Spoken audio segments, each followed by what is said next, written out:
This is Ari Koretsky, and welcome to Jews You Should Know, introducing the broader community to interesting and inspiring Jewish men and women making a difference in our world. Some are already famous, some not yet so, but each is a Jew you should know. And we are back with another fabulous episode of Jews You Should Know.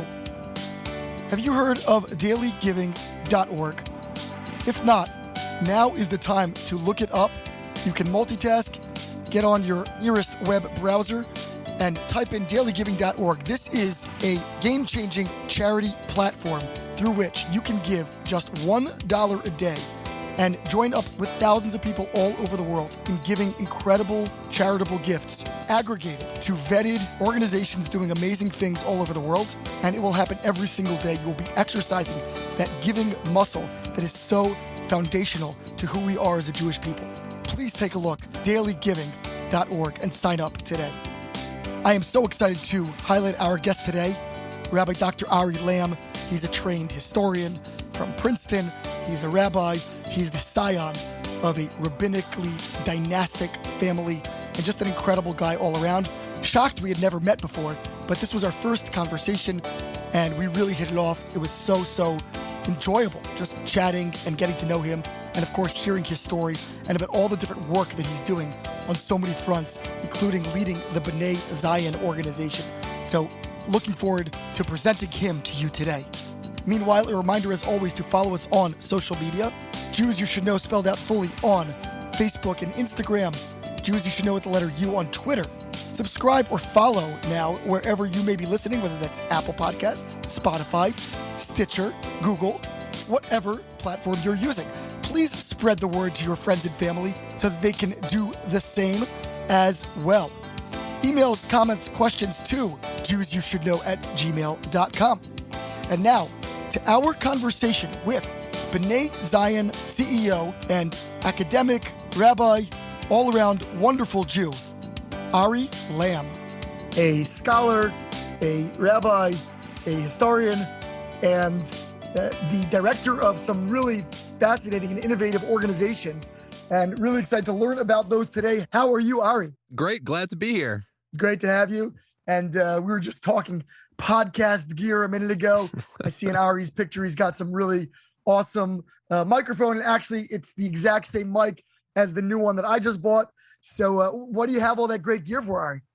Well, I'm the host of a podcast called Good Faith Effort, where we talk about everything biblical, the importance, but specifically we talk about how the Bible can shed light and illuminate all the most important conversations in society. So every single week, depending on what that weekly Torah portion is, we invite on a new guest, someone you'd never ever see on a Parsha podcast, whether it's an academic, music executive, political columnist, go on and down the line. And we talk about how a theme in that week's Parsha relates to and informs their work. That's really cool. Okay, amazing. So we're going to have to plug that podcast and also hear a little bit more about the origin.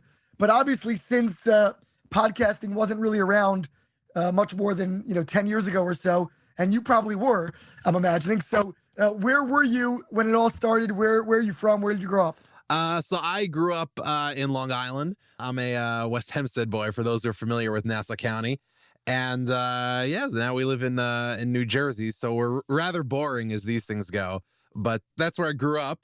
And I suppose podcasting, I've always been absolutely fascinated by the role that the Bible has played, not just in the religious life of myself, my family, or the relatively small kind of modern Orthodox sub-community in which I grew up.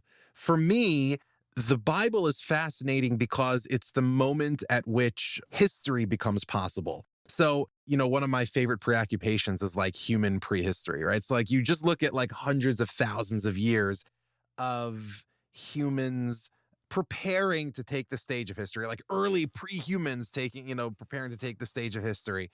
And it's fascinating. People live and die and lead meaningful lives. But it's the moment that the Hebrew Bible appears on the scene of history that all of a sudden humans begin to think not just about where they came from, but where they might be going and where we all should be going. And to me, that's a moment that has deep resonance, not just for the Jewish people, but as Sefer Yeshayahu, the book of Isaiah, says, for the Amim Rabim, who are going to affirm that the Torah shall go forth from Zion and the word of the Lord from Jerusalem. So I've always been fascinated by the incredible potential that the Hebrew Bible has, that the Torah has, to guide not only the lives of the Jewish people, whose behavior it regulates specifically, but also how it has the potential to inspire other communities and other traditions and other nations to be the best versions of themselves. And so that's kind of where Good Faith Effort was born. It was sort of this impulse that I had to say, okay, we're actually at the greatest time in the history of the Jewish people and the history of humanity for talking about how one little tradition from a tiny little backwater hill country in the Middle East, Israel, can actually spread out and influence the entire world. And after all, Jerusalem is the only city in the world that has always conquered its conquerors, right? Every other city that's ever been conquered has just become a subject to the empire that conquered it. Jerusalem has always and forever conquered those who conquered it. And so there's a reason, after all, that sort of the entirety of Western morality is rooted in biblical ideas and values. And so I said to myself, now's the best time ever for the idea of a small voice ringing out in the wilderness and informing people's morality and values across the globe. And I want to be a part of that. And I want to explore how it happens. So that's kind of where Good Faith Effort was born. I sort of said, every single week, let's talk about how, let's actually explore how these values and traditions that we hold dear inspire and illuminate and influence people from all walks of life with a variety of different interests and all sorts. And in particular, people who are exerting a strong and persistent influence on world affairs. So for me, that's kind of my passion. Awesome. Okay, now I want to bury the lead a little bit more and come back to the podcast, because I want to revisit your early history and your family especially. You have the last name Lamm, and Lamm is a very famous name in the Jewish world. Any relationship to the great Rabbi Norman Lamm or Maurice Lamm and all of that? Sure. Rabbi Norman Lamm is my grandfather. Amazing. And Rabbi Maurice Lamm is my great uncle Myha. Great uncle. That's right. So I'll tell you, actually, when I was, my favorite story about Rabbi Maurice Lamm is that when I was young, I was about 9, I had a very good friend who had a grandparent, I think, who passed away. And, as is customary, his mother was given a copy of The Jewish Way in Death and Mourning, which is my great uncle Rabbi Maurice Lamm's magnum opus about the way in which we mourn in the Jewish tradition. And my friend had sort of vaguely recognized, he saw the last name Lamm on the book, couldn't really remember the first name. So we were playing basketball outside and he says to me, do you have a relative who's written a book about Shiva? And I said, I don't know. I had no idea. So I said, I don't know, maybe. What's his name? And he goes, something like Mercury Lamb. And and I said, it could be. So I went home and I asked my father, I'm like, are we related to someone named Mercury Lamb who wrote a book about Shiva? And so he started cracking up and he told my uncle Myha. And from then on, actually, until the day he died, I called him Uncle Mercury. That's good. Sounds like a name of American Gladiators or something like that, Exactly. It's like his WWE name. Exactly. And so for those who aren't familiar, I just want to make sure that people know that. So your grandfather, Rabbi Norman Lamm, was a titan, one of the absolute greats in the modern Jewish world, and specifically in the modern Orthodox context. One of the great regrets on this podcast, I never had the privilege of actually speaking with him. Interestingly, he just passed away this past year, for those again who don't know of him, and your grandmother, I believe, as well, shortly before him. And I actually listened to a lot of the tributes and a lot of the eulogies and things like that. And I feel like I'm kind of getting to know him, actually, because every week yutorah.org or .com, I forgot what it is, but they send out a weekly compilation of essays and thoughts on the weekly Torah portion. And the first one that they put every week is a selected speech, a sermon that your grandfather delivered at some point in history, anywhere from the 50s through the 70s, basically. And when he was, again, for those who don't know, he was a famous rabbi at the iconic Jewish Center in New York, and then he became the president of Yeshiva University, and it was a prolific fundraiser and a thought leader, author. I mean, really, can't do justice to his biography in 20 seconds here. But I love reading his sermons. First of all, he was a master of sermonics, of sort of the genre. That's known. But I find myself kind of being transported every week to a different place in time, whether it's like the Vietnam War or, Soviet Jewry struggles, whatever it might be. And like reading his insights on the Torah portion through the lens of what's going on at that moment in history, and also seeing kind of like the synergies and the similarities to our era, and how as much as things change, they don't. So I feel like I've gotten to know him sort of posthumously over the last number of months. But tell me a little bit about your relationship with your grandfather, who was such a prolific and pronounced figure in the Jewish world. Sure. It always warms my heart and comforts my soul to know that people are reading his drushos and his writings and his works. I was just unbelievably fortunate and in no way deserved the relationship that I had with him. But he was my hero. I was lucky enough to be able to learn with him as a study partner for many, many years. In fact, I actually just saw yesterday that Eric Adams, who is the mayor elect of New York, actually tweeted out a picture of the Satmar Rebbe of Rabbi Teitelbaum, and tweeted out a picture saying, it's been 42 years since he passed away. He's a great leader.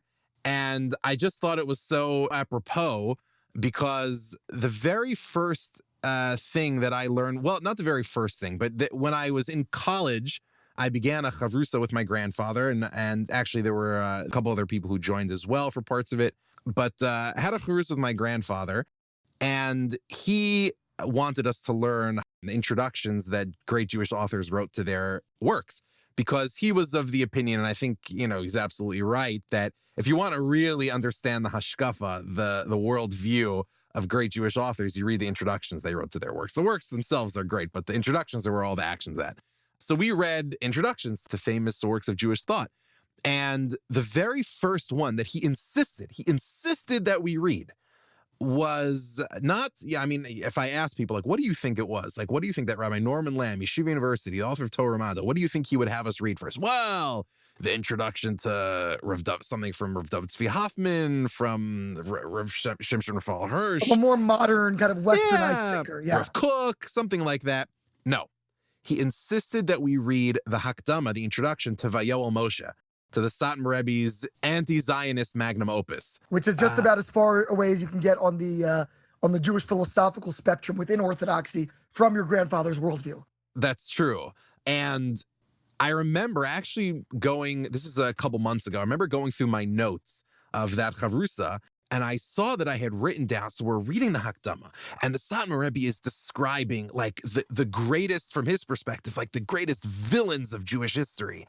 And he talks about it. It's bad enough that we had assimilationists and we had people, the Haskalah and all these, but the worst were the religious people who wanted a culture. And I remember jotting down, it sounds like he's describing my grandfather. And, wasn't describing him personally, but the sort of person he was describing was exactly someone like my grandfather.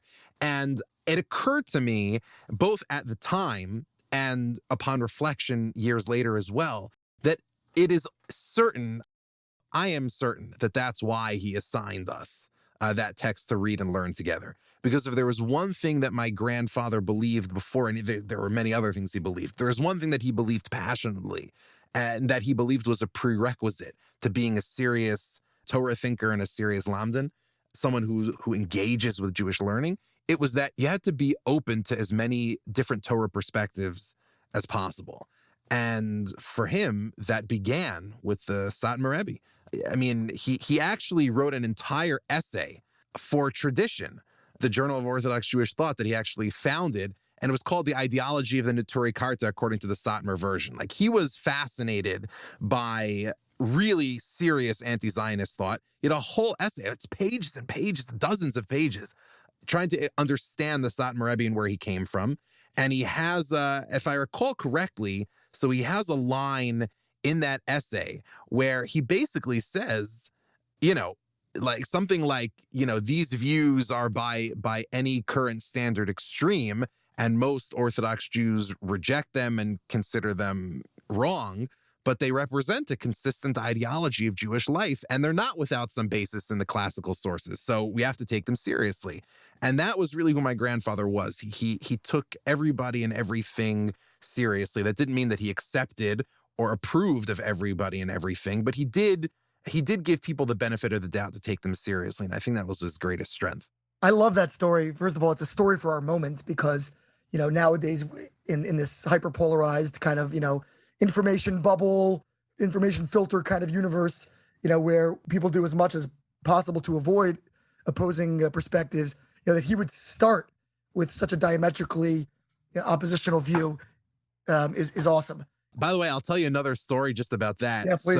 So I had after my grandfather passed away, his children and great-grandchildren were allowed to take some of the books from some of the Sfarim from his library. Because he had, as you can imagine, just a voluminous library full of all sorts of different things. For me, the things that I was most interested in getting were the things I knew he was most passionate about, namely Hasidic thought and Misnagdic thought. So he was very interested in both of those things. He did his dissertation on Rav Chaim Volozhiner. That ended up becoming one of his first books, Torah Lishma, which is all about Rav Chaim Volozhiner and so forth. So I really, really wanted his copy of Nefesh HaChaim, which is Rav Chaim's magnum opus, and I was fortunate enough to get it. And I remember kind of leafing through it, and he had put notes and sticky notes next to passages that he thought were particularly resonant. And I remember opening up to the end of the book where it's after the Nefesh HaChaim, and it's just sort of stories that were collected by people who came after Rav Chaim about Rav Chaim Volozhiner. And there was one story in particular that you could tell caught his eye because he put, sticky notes next to it and he underlined. And the story is as follows.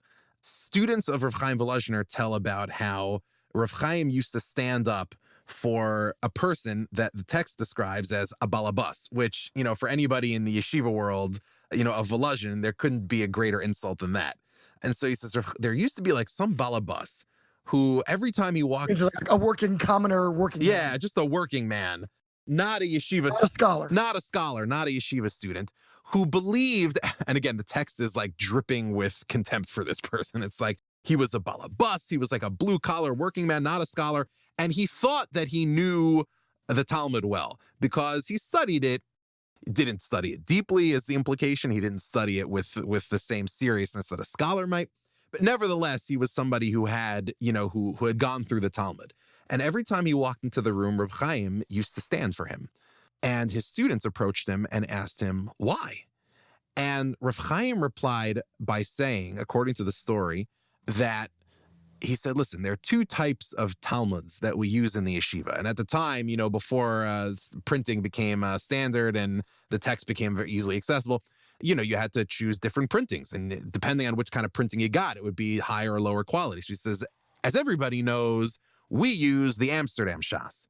So, nowadays we use the Vilna Shas, which is kind of the standard Talmudic text. But back then they used the printing that was done in Amsterdam. He says, and everybody knows the Amsterdam printing is excellent, it's high quality, it doesn't have mistakes. But he says, but everybody also knows that there's the Zolzbach printing. And the Zolzbach print Rav Chaim says, is full of mistakes. And it's not very well done, and it doesn't look pretty. And it's not very pleasing to the eye, aesthetically speaking. And he says, but nevertheless, a Talmud printed in the Zolzbach printing is the same Talmud. It's the Talmud, and it's holy, and it's special. And so he says, when it comes to people, he says, some people are an Amsterdam Shas, some people are Zolzbach Shas, but you stand for them just the same because both of them are holy and both of them are sacred. And there's something about that story that caught my grandfather's eye, and I think it's exactly that. I think it's that my grandfather believed he didn't care whether you were an Amsterdam Shas or a Zolzbach Shas. You stand for such a person, and you learn from such a person, even if you think they're wrong. That's beautiful. I guess you can learn a lot about a person by their sticky notes. Right. Which kind of makes you want to, be one of those guys who sticks them in random places, and then wait for my grandkids to discover them. I don't think that's what your grandfather was doing. He probably was actually learning these things, but my devious sort of mind goes there. Exactly. Here you go, future grandchild. Look how pious I was. It's like an evil time capsule. Exactly. So as a young child or as a young teenager and so forth, of course, again, your grandfather was a presence in your life for so many years. He only passed away this past year. So did you look to him and early on and say, hey, I also want to be a rabbi, or be whether it's a pulpit rabbi or an educator or an author or a scholar. I mean, he was all of these and more. So it's probably it's a lot of hats to try to borrow at once. But were those kind of some of your early aspirations, or did that at least inform your early goals? I suppose so.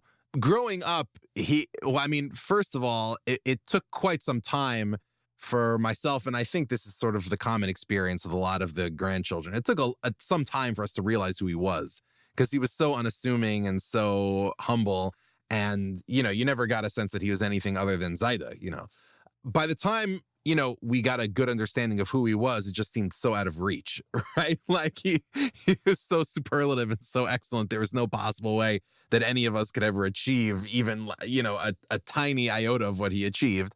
But, he was always there as he bestrode all of our lives with such heroism. And so, he was certainly someone that I looked up to and just had tremendous admiration for.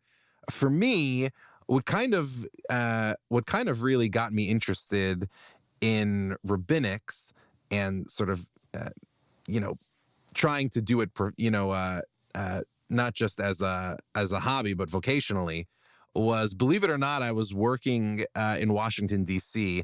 This was back, at the very, very beginning of college. And back then, I thought I was going to be either a journalist or a politician or something like that. So I'd spend my summers working in D.C. And I did an internship on Capitol Hill, and I was in one of the Senate conferences. And so there were, instead of 1 or 2 interns, there were like 7 or 8 interns. And, no Jews, but there was me. But one of the interns with whom I became very, very friendly and remain friends with to this day was a guy by the name of Prashant Devisser. And now is a big public figure in his own right. He's from Sri Lanka, and he actually founded Sri Lanka Unites, which is the largest NGO in Sri Lanka that does conflict resolution in that area of the world.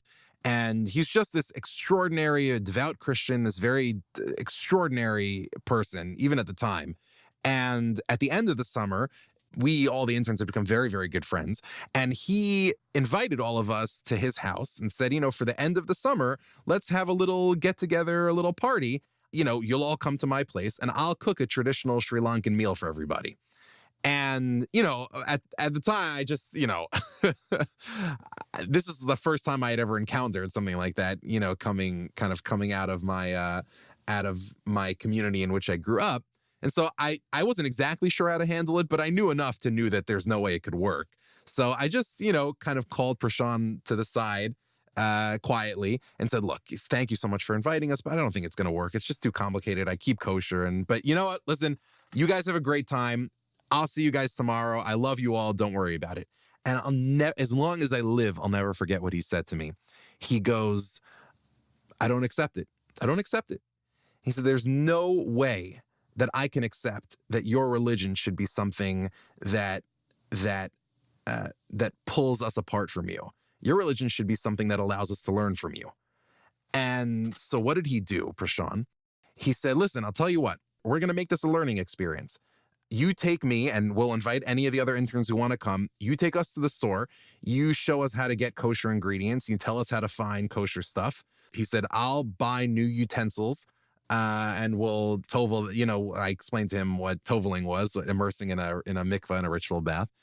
He said, we'll get new utensils, or we can use your utensils, he offered, but I didn't really have any.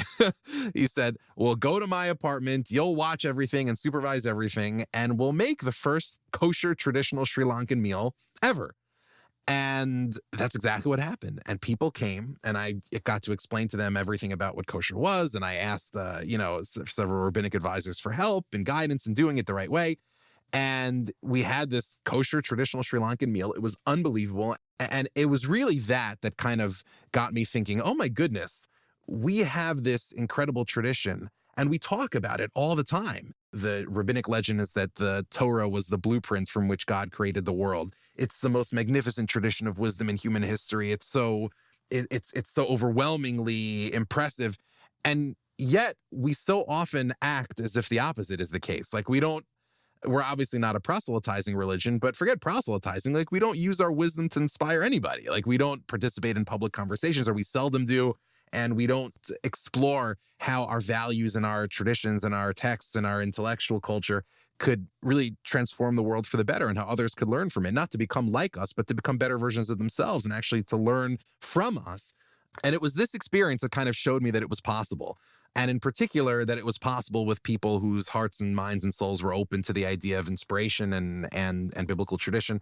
And it actually was that moment sort of in college when I sort of decided, hey, maybe being a rabbi would be the way to actually do this. And once I had made that decision, it was kind of a short hop, skip, and a jump from there to sort of saying, well, there's no better role model to have than my grandfather. And so trying to learn as much as I could from him and soaking it up. And I will tell you that his response to all of this was, you're making a huge mistake. Don't ever be a rabbi. He did discourage anybody who came to him from trying to go into that field. That's fascinating. I guess, it's the kind of thing where you have to really want it. If you want it badly enough, you'll push through the resistance. And once you push through the resistance, he was incredibly supportive and wise and just gave, not just to me, but to anybody. Since his passing, I've just heard dozens, maybe even hundreds at this point, stories of people who went into this field whom he inspired and encouraged. But it was only after, some resistance. That initial pushback. Yeah. But what's interesting is that your aspiration in the rabbinic field sounded like kind of a more broad-minded view. It wasn't to become a traditional pulpit rabbi or, teach in a Jewish classroom somewhere. It was to, quote unquote, transform the world and a kind of a more outward-facing role. Is that, in fact, what you ended up trying to do? It was, but I actually see pulpits and educational positions, chinuch positions, whether in high school, elementary school, or a seminary, yeshiva level, you have the ability to do that anywhere, at different scales. But I think every single one of us, and this, I suppose, there was just a wonderful article in yesterday's Wall Street Journal by Elliot Kaufman, one of the assistant editors of the Journal, and a wonderful young Jewish thinker about Chabad.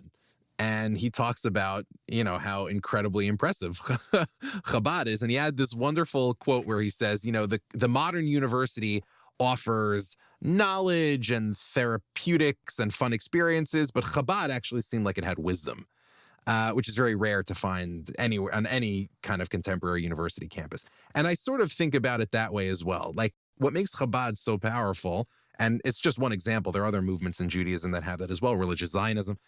It's just that mission focus and that sense of vision and mission-drivenness. If you believe yourself to be a part of a mission, it doesn't matter what role you play. And it doesn't matter kind of what function you have. Like, you're part of the mission. And that's aside from the fact that from a position in chinuch, in education and in the pulpit, you have the ability to inspire like dozens, hundreds, maybe even thousands if you play your career the right way, of people who can go out and do just unbelievable things and truly transform the world for the better. I mean, you think about, it was kind of a little bit of a joke on Twitter, but when Naftali Bennett became the prime minister of Israel, it kind of like made its way around social media. Like Naftali Bennett was in Yavne Academy in New Jersey. Yeah, there are little pictures of him in third grade or whatever. Unbelievable. And like Bushi Herzog was in Ramaz. And like, it's kind of a joke and it's like a little bit silly. But at the same time, like, imagine being the person who taught Naftali Bennett. It is impossible for me to believe that a child, no matter what they end up doing in their life, is not in some way, large or small, shaped by all of their teachers. I mean, I know that every single teacher who ever taught me shaped me in some way, some in very large ways and some in small ways, but every single person shaped me. So imagine having a chelek, some small part of whatever the prime minister of Israel goes on to do in the world. That's just enormous impact, like enormous impact. Even if you have 0.001% of what he does, that's huge. So I think it's really just the question of being mission driven and knowing the purpose. Like, there's a great story that's told. It's probably may be apocryphal, but it may not be. A story it's told about the height of NASA's Apollo missions, right? So when when NASA was sending people to walk on the moon, so a reporter comes through the NASA complex and is walking in and passes, and interviewing people, and he passes by a janitor. And the reporter asks the janitor, so what do you do here? You clean the floors? And he says, no, I put men on the moon. And I think that's the lesson. Like, it doesn't matter what role you're playing. If you're driven by the mission, then yes, you're putting a man on the moon. That's powerful. So you mentioned universities and them, sort of sometimes being places to go for wisdom, but often not. But you yourself, I believe, migrated through Yeshiva University and then to Princeton. Sure. So tell me a little bit about that. What was that journey about? What was your goal there? Yes, you were doing a doctorate there, and you became involved more in kind of Jewish academic history. Where did your career go? Yeah, so I've always been, tremendously engaged by Jewish history because I think the history of the Jewish people is ultimately a story about the fate of the world. And, that's essentially the message of the Bible distilled is basically that. And so I was always fascinated by the kind of the great foundational texts of Jewish wisdom, the Talmud and the Bible, and other works of kind of rabbinic wisdom. So I was always interested in the biblical period, in the kind of the first and second temples in Jerusalem. I was always interested in the first couple of centuries of the Common Era. So, the years 100 to 700, because that's kind of when rabbinic culture and Jewish culture as we know it comes into being. It's also where the modern world is made. Like everything that we know about modernity begins in those centuries. So Christianity begins there in that kind of 700 years. Islam begins there. The Roman Empire rises and falls there. The concept of a state, of a people, of redemption, of salvation, like all those things can be traced to that period. So I was always fascinated by it. Even in college. So in college, I sort of studied and I focused mostly upon the Babylonian Talmud Bavli, and in particular, kind of how it came to be and where it came from. And the answer to that is it came from Iran and Iraq. So I kind of wanted to know what was happening in Iran and Iraq in those times. Like, how can we even better appreciate Chazal as sort of public intellectuals, as thought leaders, as theologians whose work literally changed the world? I imagine you must be familiar then with Shai Secunda's career. Yes, so Shai Secunda is like sort of the first and greatest, not the first, but probably the greatest student, along with Shana Schick, of Professor Yaakov Elman, Zichrono Livracha, who was sort of the founder of that field. So he was my teacher as well. I did my senior thesis with him. I then went from there to University College London, where I studied with Sasha Stern. Sasha Stern is another, like Yaakov Elman is a fascinating character. He's sort of like a major Talmud of Rav Hutner in Chaim Berlin for many years. Ended up getting his PhD first in meteorology, then in Assyriology, and then goes on to like become an expert in Talmud. But after that, I went to study with Sasha Stern. Sasha Stern's another fascinating character. He lives in Stamford Hill in sort of this, Hasidish, yeshivish community in London. I believe he davens at Dayan Dunner shul. So it was like, one of the hardcore shul. Hardcore. But he's also sort of one of the greatest living Jewish historians of the Second Temple period. Absolutely beyond brilliant. So studying with him was just fascinating. And it was kind of there that I sort of made my shift from studying the Babylonian Talmud to focusing on the rise of Judaism and Christianity as we know it, that kind of sort of like the first century or two of the Common Era, that kind of became my focus. And by the time I got to Princeton, that kind of became my focus. So my advisor, I had several wonderful advisors at Princeton, Muli Vidas and Martha Himmelfarb. The most interesting one, just from a story perspective, is a woman named Elaine Pagels. Elaine Pagels is kind of one of these sort of like celebrity academics. So she kind of, won the Humanities Medal under President Obama. She's just like a magnificent, brilliant scholar whose life's work has been dedicated, at least in very large part, to showing how deeply influential Judaism, Jewish tradition, and Jewish thought was sort of on the making of the modern religious world as we know it. And so she and I kind of really hit it off, and I began to focus pretty deeply on Judaism, the sort of early Judaism and its relationship to sometimes positive, often negative, to early Christianity and how early Christianity came to be. Because if you want to really understand the modern world, you need to understand that period. It's where everything begins. And so that was kind of my journey there. So at that point, were you really orienting yourself towards more of an academic career as opposed to like practical rabbinics? No, even at the time, actually, the reason I chose Princeton over Yale, which were kind of the two places I was looking at, was because Princeton was sort of more comfortable from the get-go with me saying, I want to take the ideas and values and traditions that I learned here and bring them out sort of into practical work in the wider world. So I was never looking into an academic career. I always kind of wanted to take those ideas and bring them out, but they were cool with it. So I was cool with it too.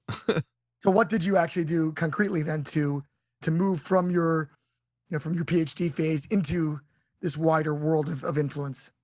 So I'm kind of a big believer in the idea that career paths are overrated. So I kind of just like took what came. So I've heard a lot of unemployed people say that, by the way. Yeah, no, it's not. It's true. It's true. I wasn't really planning anything out in particular. I sort of took whatever came up. So I started in the pulpit at the Jewish Center in Manhattan. I stayed there for no strings pulled there at all, Ari. I'm not, Exactly. I think, the truth is, in retrospect, it's probably pretty risky because there's no way to be anything other than second fiddle there at best. Live in the shadows, yeah. Yeah. But I was there for several years. I think it was 4 or 5 years I was there. And then I became the special advisor to the president at Yeshiva University, which was, I suppose... Who had also been a rabbi at the Jewish Center, right? Yeah, Rabbi Berman, Ari Berman. I actually didn't overlap with him at all, but subsequently became very close, and he's an extraordinary mentor of mine. And there, obviously, sort of the connection between academia and public life was much more obvious. And then after that, and this is where I am now, I was asked to take over and sort of lead the transformation of a historic Jewish nonprofit called the Bnai Zion Foundation. It's over 113 years old and has been among the most formative nonprofits in shaping the state of Israel, even before there was a state of Israel. So, we gave the first gift that established the Magen David Adom, the Israeli Red Cross.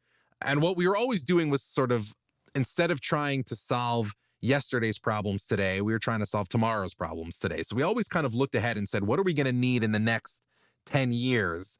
Or what are we going to need in the next 50 years? And how do we provide those things now? So, we're going to need emergency healthcare. So Magen David Adom.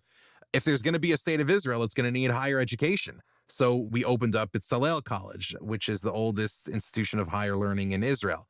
We knew it's not just going to be enough to have healthcare infrastructure in the center of the country. You're going to need it on the periphery. So we opened up Bnai Zion Medical Center in Haifa. I mean, go on and on the line. Like, we established the city of Afula. We established Moshav Bnei Zion. I mean, just incredible work. And I was sort of asked to come in for a new generation and say, this is an organization that has an incredible past, but again, with a thought in mind of what are tomorrow's problems that we can be working on today. So I was brought in to focus on that. And it's, there again is an opportunity to sort of take that academic analysis of the world and its history and where it could be going and put that into practice in terms of where we want to make the world go. And so kind of that's how that shook out. So this is Bnai Zion. I actually never heard of it before until I was hearing about you and your work. What's surprising to me, because I thought I'd heard of every Jewish organization out there. I have such a number of questions about it. First of all, it sounds like you described it as almost kind of like a proto-Zionist organization. It was. That was sort of laying the groundwork. But what role was left for it once you had a state and, a formalized infrastructure in the country? And secondly, what's the relationship between Bnai Zion and JNF or Karen Kayemet? I'm getting sort of JNF-esque vibes, when I'm hearing some of the description about building hospitals and, infrastructure and those types of things and servicing the periphery and et cetera. So, again, both what's kind of its role post 48 and then how does it interplay with other organizations? Sure. So really the difference was that Bnai Zion was always a membership organization. So JNF and the Kakal, the Karen Kayemet L'Israel, were sort of these like top-down organizations. Bnai Zion was always a bottom-up organization. It actually started just because Jews from like Hungary and Romania came to the United States and needed help. So, these Landsmannschaft organizations were created, these sort of organizations that brought people together and for a small fee gave you lots and lots of benefits, like insurance and a car insurance and health insurance and a burial plot and all these things. And so Bnai Zion kind of at its height had like 50,000 members. Membership organizations kind of fell out of favor eventually, but that was always the differentiator with Bnai Zion. It was always like bottom up stuff. So, and in terms of like its role before there was a state, after there was a state. So listen, Israel always has and always will need infrastructure and investment. There's always like a next step for Israel, which is the amazing thing about having a country. And so, a lot of what Bnai Zion did was actually after the founding of the state, a lot of the investment that was made. Today, the way that I think about it is sort of I suppose this kind of ties in with a lot of the strands that we've talked about already, but my thinking is, what are the new opportunities in Jewish history that we can play a part in pushing forward? And there, I think the biggest thing that kind of occupies my time is getting upset at what I would call like the anti-Semitism industrial complex, which is sort of, like it's just an easy thing that you can use to get people and donors and whatever riled up. Low-hanging fruit. Yeah, exactly. And listen, I'm glad there are people who fight against anti-Semitism. It's needed and it's important, and we couldn't do without it. That said, anti-Semitism is the oldest hatred in the history of humanity, and it's been around with us for 3,000 years, and it'll be around with us for the next 3,000 years, notwithstanding any number of strongly worded letters from this or that organization. And so the question is, what's new in Jewish history? And for me, the answer was, we've had anti-Semitism for 3,000 years, but this is the first time in human history that there's actually also organized love of the Jewish people. And it comes from all sorts of unexpected corners. It comes from other religious communities like the Christian community. It comes from technological leaders. It comes from Silicon Valley. It comes from you go down the line. It comes, you find it in all sorts of pockets of pop culture. There are all sorts of potential friends and allies that we have. And kind of my observation about the Jewish people is that we have to be like the only people in history who spend like 98% of our time talking to people who hate us and cajoling and begging and pleading. And we spend like 0% of time actually engaging with people who are or want to be our friends. So what would it look like if we actually engaged our friends and actually said, hey, what can we do to build, ever more powerful friendships and alliances for the Jewish people? Because I think part of the diasporic mentality that the Jewish people have taken with them, even into Israel, by the way, is this notion that like, Am bivadad yishkon, right, a nation that shall dwell alone, which is the blessing that Balaam gives to the Israelites in the book of Numbers and Sefer Bamidbar. What that verse means is that it's good to be lonely.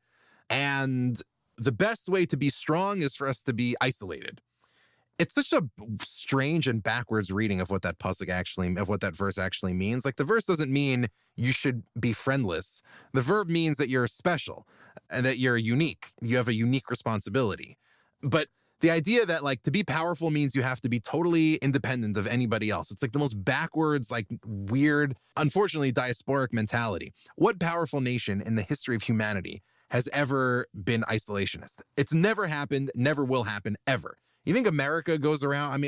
America at the height of its power, England at the height of its power, France, Spain, Portugal at the height of their power, India at the height of its power, China at the height of its power. You think they went around saying like, no allies for us? No, on the contrary, like you build alliances because that's what shows that that's what shows that you're powerful. That's what allows you to be influential for the good.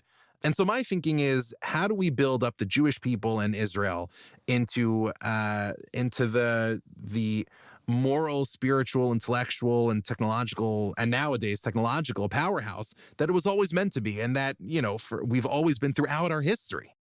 The example that I always use is King Solomon in the Book of Kings, Shlomo HaMelech. When he builds the first temple, he doesn't build it by himself.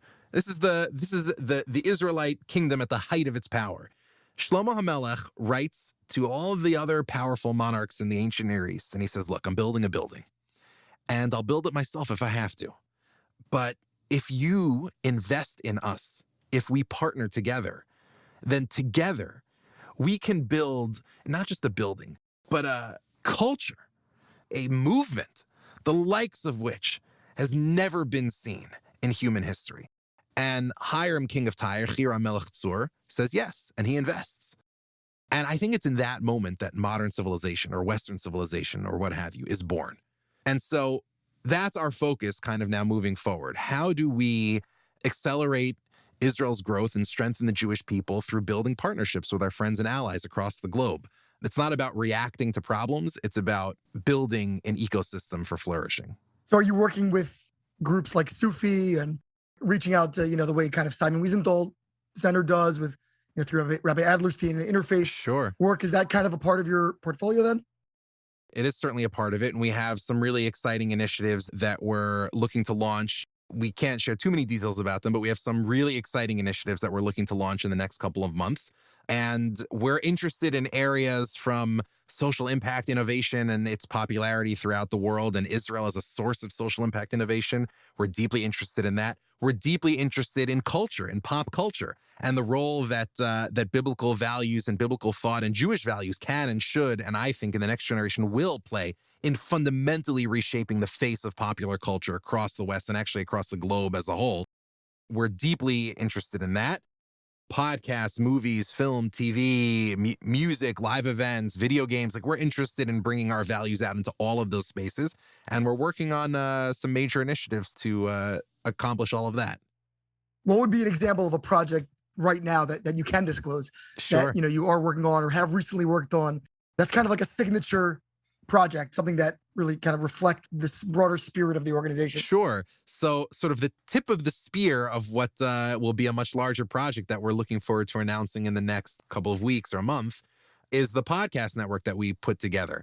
We are creating what we believe will be first and best of its kind of a sort of faith-based podcast network that's dedicated to serving particularly young people, but people of all ages who take their faith seriously and want to see their values kind of reflected in the pop culture that they consume. So we put together a network of shows. We start, much like the Bible, we kind of started with the Jewish audience, and then we're going to the Gentiles after that.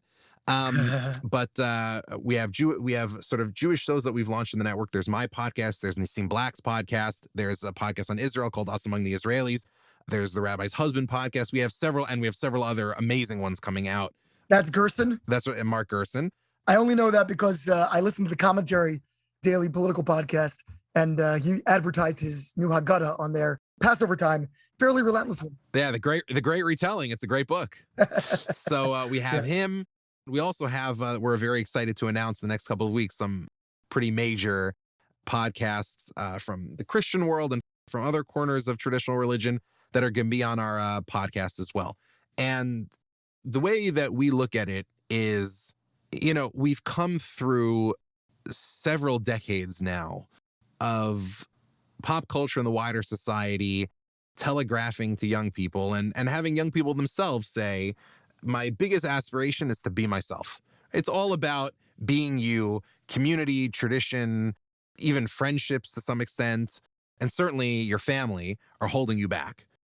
And the best thing you can do is kind of break free and just do whatever you want. And I think we're now a few years into the backlash to that. And you can see all sorts of sort of like unhealthy forms of backlash to that be yourself consciousness, right? Because the one thing we've learned about be yourself is that if you're going to be yourself, you got to do it by yourself. And there's nothing lonelier than that. And the great breakdown of American community has really given, I think, young people a sense that they've been totally let down by the culture. And you can see unhealthy forms of backlash to that on right and left. On the left, it's sort of the ecstasies of wokeness. I think it's just the desire to find community. It's sort of like religion in search of a God. And on the right, it's like QAnon, right? Like there's no kind of greater manifestation of the desperate and sad and in many ways like pathetic search for community than QAnon. Like it's just so horrible, but also understandable. Because this is a society and a culture that's been failed by, American life. And at the same time, I think there are very healthy trends that we can see. So traditional houses of worship, attendance at traditional houses of worship in America dropped below 50% for the first time this year, which is obviously something to lament. But at the very same time that Gallup is releasing that poll, Pew is releasing a survey that shows that young people in this generation consider themselves to be spiritual seekers at much higher rates than anybody in the last 13 years. And so I think you see young people, millennials, Gen Z, and increasingly we'll see Gen Alpha, looking for something more.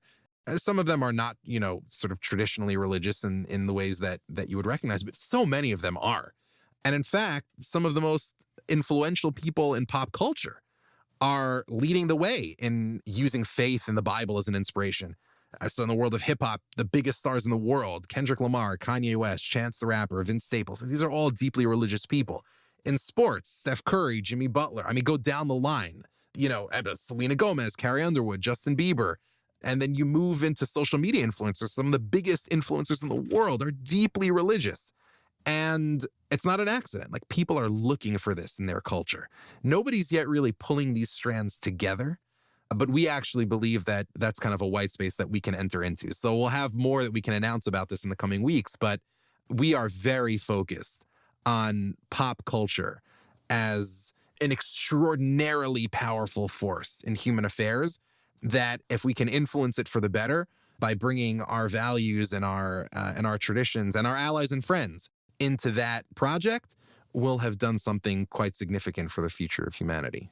It's a fascinating and I would say counterintuitive take that you feel there's a momentum in the direction of religion, certainly organized religion, because I kind of survey the culture and see it as extraordinarily hostile to traditional values and to really any values. I would call them orthodox values if you want, any legacy values whatsoever. In a time of like complete deconstructionism, complete tearing down of all presumptions down to the most basic building blocks of biological reality, everything seems to be in question and in flux. So how do you reconcile that with this notion that you think there is a move towards religion? I think it's really about trend lines. And it's also a question of where you start the story and where you're ending the story. And to go back to Bnai Zion for just a moment, this always has been Bnai Zion's specialty of saying, not sort of like surveying where we were yesterday and figuring out how to react to it today. It's sort of trying to anticipate where we're going to be tomorrow and preparing for it today.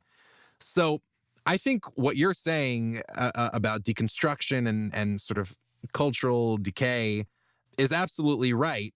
If you begin the story kind of like in the 60s or even in the late 80s, early 90s, that is where we were, right? So just kind of to return to hip hop for a second, which is kind of a love of mine. You look at all the people that I was really into growing up, sort of like late 80s, early 90s.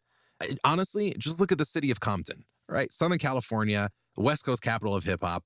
The biggest artists, late 80s, early 90s, when I was growing up, that I was really into, Easy, Dr. Dre. Dr. Dre? Yeah, exactly. Ice Cube, and, not from Compton, but Ice-T.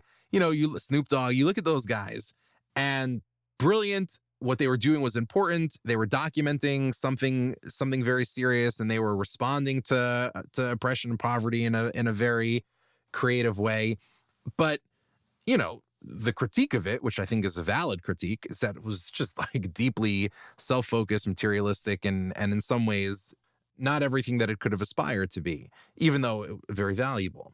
You fast forward now, 30 years? Compton, still the West Coast capital of hip hop. And the biggest artists in the world still come from Compton. But now the biggest artists in the world from Compton are Kendrick Lamar and Vince Staples. Kendrick Lamar is the best rapper on planet Earth and probably the most famous, maybe after Kanye. And Kanye is another example of this as well. Kendrick Lamar, his breakout album, Good Kid, Mad City, begins quite literally with a conversion scene, with a scene of him converting to Christianity. And Maya Angelou sort of plays this old woman who stops a bunch of gangsters who are about to accost her and basically tells them, convert, submit. And they do. And the rest of the album, which is just as stark and sad and by turns sad and uplifting as anything that Ice Cube was rapping about, but it's shot through with biblical quotations and allusions. And you go to Kendrick's next albums, and there is even more biblical stuff. I mean, every single album by Kendrick gets more and more religious. Same thing with Vince Staples. You go to Chicago, Kanye West, Chance the Rapper. These are maybe some of the most famous religious people on the planet after the Pope. It is impossible to look at the state of popular music comparing late 80s, early 90s, or the 60s, certainly, Kal V'chomer, and today, and not see a sharply ascending trend line in terms of religiosity. Now, is everybody sort of at the place where they're ready to accept the 7 Noahide commands, the Sheva Mitzvos B'nai Noach, into their lives and kind of understand the Ravid's opinion on Ever Menachat?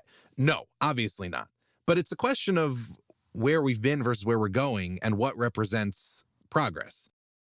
We're not going to go from 0 to 100 in terms of getting to Mashiach. The question is, how do we kind of build small steps along the way?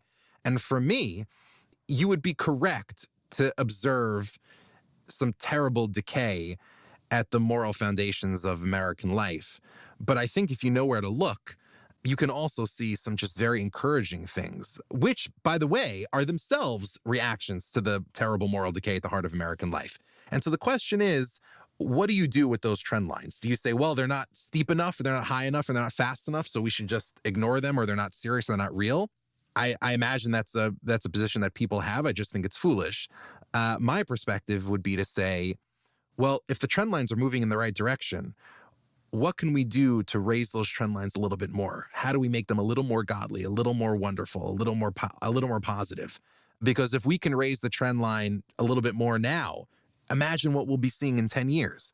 I mean, I see tomorrow as potentially unbelievably hopeful. And so the question is, what can we do today to bring it about? What is the Joshua Project? So the Joshua Project was sort of the initiative that will eventually turn into what we're launching in the next sort of 3 weeks to a month. The Joshua Project was sort of our first stab at saying, what could we do to take our values, the Hebrew biblical values, and bring them out into the culture? So the Joshua Project was sort of a series of videos and other sort of well-produced things that we put out just to see if there would be interest in this kind of thing. And we were very pleased to see that there was interest. And so once we saw that there was interest there, we kind of said to ourselves, okay, well, what other things can we lean into? How can we be even more ambitious about bringing, our values out into the culture and bringing the values of our friends and allies out into the culture? And so we kind of went from like YouTube style videos out to saying, okay, let's make podcasts. And from podcasts, okay, let's make film and TV. From film and TV, okay, let's make video games. Let's make music. Let's do live events. And so those are kind of all the things we're planning now. I want to sort of close with where we kind of started, which was with your podcast, Good Faith Effort. Tell me a little bit about the kind of the intended audience. Is it a Jewish audience focus? Because you're talking about the weekly Torah portion.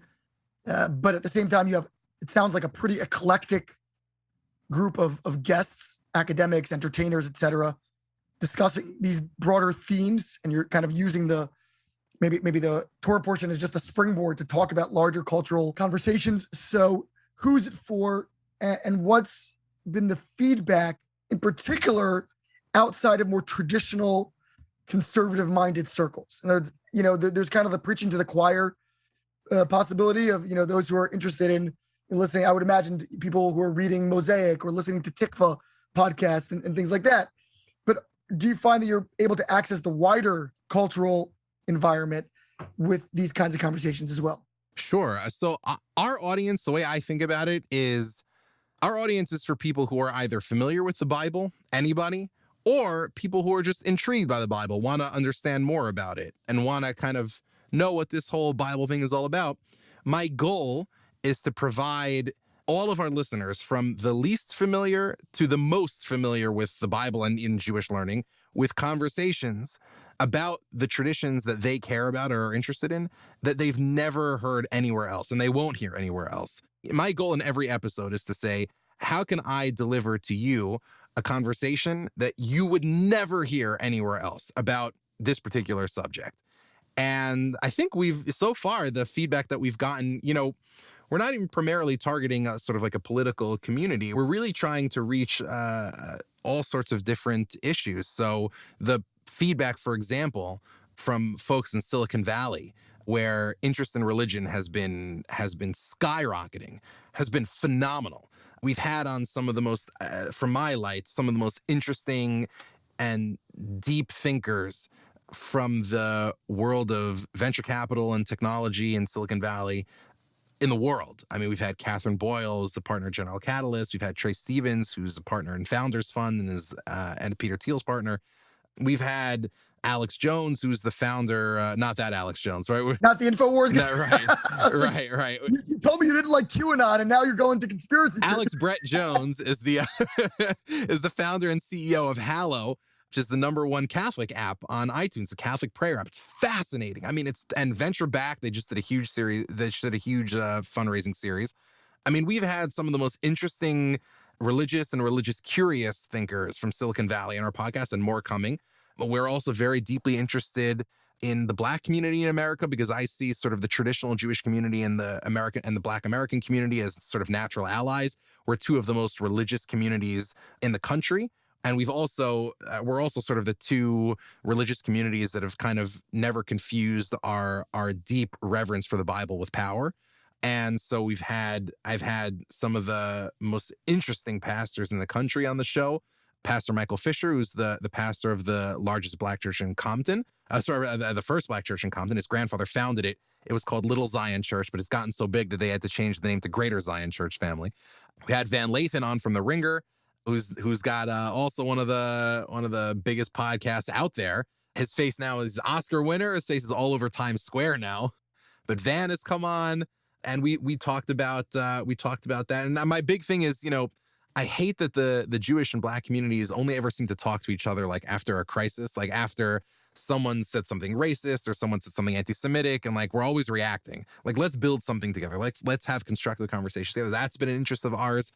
I mean, there's so much variety, and the common consistent through line is here is the greatest, grandest tradition of wisdom in the history of humanity. Here's what it has to say about a topic of deep interest to everyone in society. And here's someone who's an expert in that field who's gonna kind of tell you how it all shakes out. So kind of that's what we're interested in. I'll ask you a final question that I hate getting asked myself as a podcaster. Maybe what's your favorite episode to this point? Oh my God, such a good. God, I hate that question. People ask me this all the time. They stop me in the supermarket. All right, but listen, what's your favorite episode? Such a good question. You want me to? I got 160 of them. You want me to catalog through them right now? But I'm going to ask it anyway. It's such a good question. So there are so many that I could recommend. I mean, oh my God. If I had to, I guess here's how I'll chicken out of the question. I'll pick the most popular one to date. That's the episode that it also happens to be a phenomenal episode. That's the one that we did with Nellie Bowles, who's a reporter for the New York Times. And Barry Weiss is a domestic partner. Correct. I believe they're either engaged or they're already married to Barry Weiss, who also she converted to Judaism very publicly. I think she is. We're in the process. Right. In the process. Nellie has an incredible Substack about the process of converting called Chosen by Choice, which is wonderful. And Barry Weiss obviously also is amazing. We're big fans of hers. Nellie came on the podcast to talk about the question of why choose religion. Like in this day and age, like choosing traditional faith seems so counterintuitive and so countercultural. Why choose faith? And we talked about it, and it was really one of the most fun conversations I've ever had. That's the episode. First of all, it's the most popular episode, but it's also the episode that probably every week I get one, if not multiple people writing to me to say, hey, you don't know me, but I listened to this episode and it was so weird, extraordinary, interesting. And that's the one I hear about the most. Awesome. And that's amazing. You were able to score such a trending and popular thinker and writer nowadays. It's definitely an honor. Tell people, Ari, where they can, obviously, I assume at all the major platforms, but where can they, access not just your podcast, but all of your work, your content? I know you in the past you've written for Lair House. Sure. And, kind of where can people, if they want to see all things Ari Lamm, where would they go in the World Wide Web to do that? Sure. So obviously check out Good Faith Effort on Apple, Spotify, or anywhere, or Stitcher, anywhere you get your podcasts. And you could check out BnaiZion.org, BnaiZion.org. You'll find all my writing there. And I'm on Twitter a lot, so at Ari Lamm. You can find me mouthing off there. All right, we'll have to give you a follow over there, and really looking forward to listening to the podcast. Sounds fascinating. Ari Lamm, a historian, a rabbi, thinker, podcaster, organizational leader. Thank you so much for joining us. Thank you for having me. This is a total blast. This has been Ari Koretsky on Jews You Should Know. Please visit us at JewsYouShouldKnow.com and subscribe at iTunes, Stitcher, or wherever you consume podcasts. Find us on social media at Jews You Should Know. If you'd like to become a supporter of this podcast, we would greatly appreciate that. And you can do so by visiting patreon.com. That's patreon.com/Jews You Should Know. Finally, if you have enjoyed this podcast, please leave us a review so that we can continue to grow and introduce many more people to Jews You Should Know.